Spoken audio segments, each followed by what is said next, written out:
Okay. All right, ready? 3, 2, and whack. All right, welcome back to another episode, everybody, of Now and... I'm sorry, go ahead. Welcome to another episode. I'm sorry. That just thrown it just came in. Go ahead, my bad.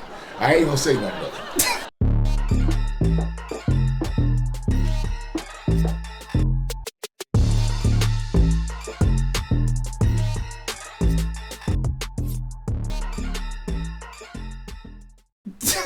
Started again. Yeah, now we got I messed up, man. I mean, I got overexcited when you said welcome to another, and you did like that. I just remember.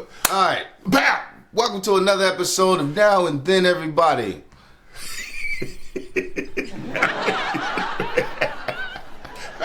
Okay. So you just set up there messing with me about this whole production being put together. And then when we start, you ain't even ready. I am ready. I'm always ready. But the thing is, it's just tickled me right now. I'm just in my tickle. Okay, well, today's episode going to be about a bunch of different nothingness, okay? We got the Sasquach, okay? Saxophone playing Sasquach. He's a DJ. It's kind of weird, but the man makes his money. He does his thing, and he's pretty famous at what he does. So... so this guy he's in a Sasquatch. He's a Sasquatch that's a DJ. He's a Sasquatch that's a DJ. DJ Sasquatch. So he's a DJ Sasquatch. I gotta make sure he's a Bigfoot DJ. He's a Bigfoot DJ. Okay, with Sasquatch.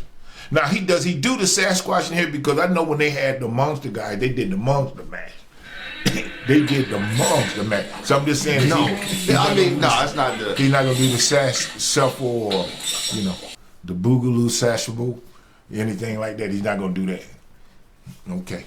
Well, hey, everybody, you can't have it all. I mean, he can play, and that's another thing too. Now, how you say you think this guy was doing all this stuff? Doing all what?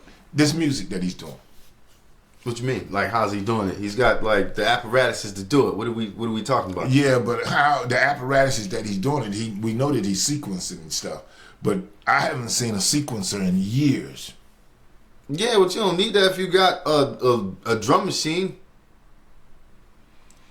Loop it. No, boy. Did you see all the You didn't turns? see that he was looping nothing. Yeah, but he had changes in there, man, with drum rolls and stuff. That's a button press for each thing.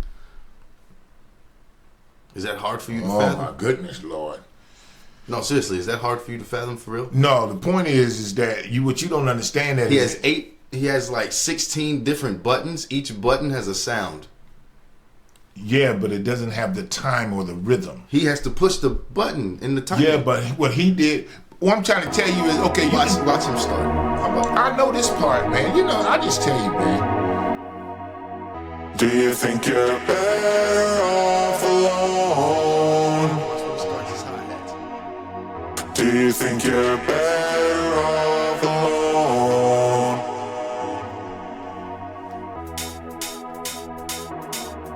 Okay, did you see that? He pushed the button a couple of times. It loops those hits. I understand. Then he goes to his next one. I'm totally clear on what he's doing. I've done this 1,000 times. So what is it that you're missing? What I'm trying to tell you is that when this guy is putting this thing together like this, he had to go in there and play those parts in there. He don't have a button that already have the part played out. So yes, he does. That's what he's showing you right now. Like, no, that's just single shots, though. But a single button can have at least. I understand that, man. Totally. The statement that you're making is true. You can assign a sound to the pad. That is a true statement.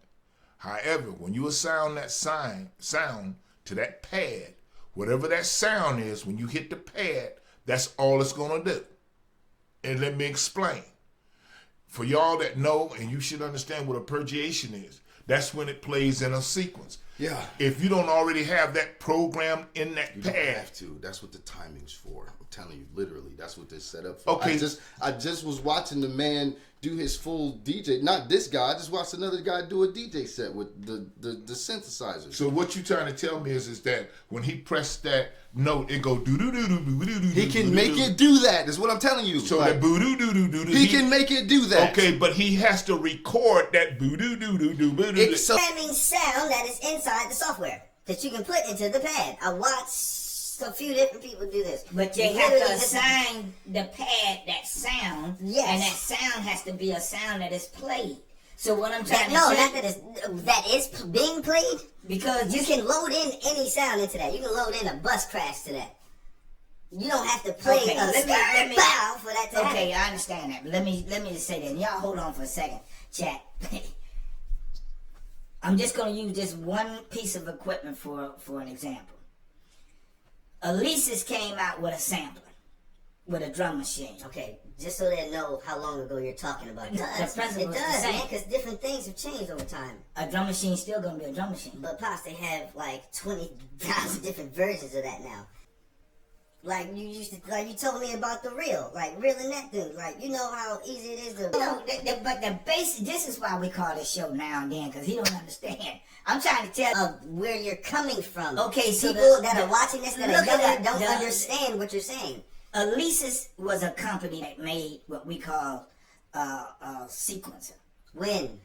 I don't know when it was. Back in the 80s. There we go. Now the thing is, if you look it up, you'll find out that when you was playing that drum machine, Alesis had a drum machine. If you hit the pad, yes, the cymbals would play. Mind you, this is in the 80s. We're in the 2000s. But in order to make that hi-hat sizzle, an open hi-hat, you would have to play that. You don't have to now. So it won't know to do it unless yes, it will. So because we don't have that dated technology. Yeah, but whoever. Okay, so if you got a button that does an open hi hat, okay, well, you know when you go on the Cubase and they give you like 1,000 presets of different. Yeah, but somebody played that shit. But that is what's in the program. He doesn't have to play it. I know he don't, but I'm saying this is how he's able to do this. But it can be layered on top of each other. And a button can have 5 different sounds. Not at the same time, but what? Are you serious? Do you not know what the Go XLR does?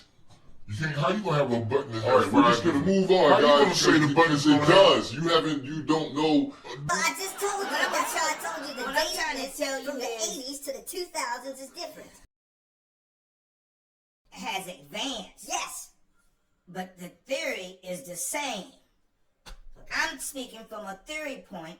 I'm saying that in order to make these things happen, the same premise have to happen. Someone have to program that information in there.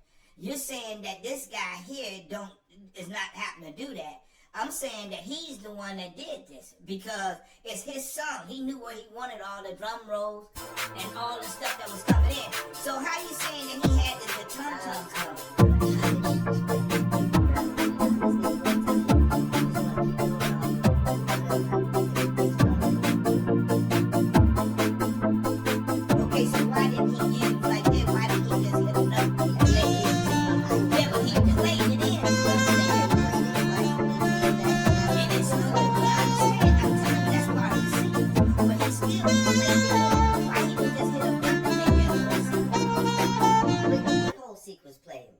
Okay, right there. About the piano, we're talking about the whole song itself. No, I'm talking about showing you building damn it, the I'm song. talking about the piano part. Because he's showing you building the song. Like what? So what I'm trying to tell you is, if what you're saying is the total truth, then he should have been able to hit a button and it would have played that part for him. But not if that's not what you want. You see that he has at least 12 other pads over here that's got different sounds on it. They all have something different to do than the piano itself. But what I'm trying to tell you is he had to physically play the piano part, right? He couldn't just hit the button.